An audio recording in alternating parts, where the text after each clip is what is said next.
әрбір намазхан осы жерде отырған өз әулетіңнің ішінен таңдалғансың.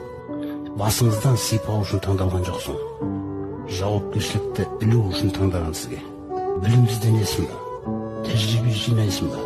Хадис оқисың ба? Құран оқисың ба? Уағыз тыңдайсың ба? Әулетіңнің ішінде айнал. Әулетіңнің ішінде жұмыс істеуде тәжірибе жинай, адамдармен қалай жұмыс істеу керек. Сол әулетің үшін жауап бересің. Оған жауап бермеймін деген нәрсе ондай болмайды. Өйткені сіз олардың біреудің иман келтірмегені үшін ғана жауап бермейсіз. Бірақ жеткізбегеніңіз үшін міндетті де жауап бересіз. Өйткені сізді жақсы болғандықтан қойған жоқ бұл жерге. Сізді бұл жерде олардан артық болғаннан қойған жоқ.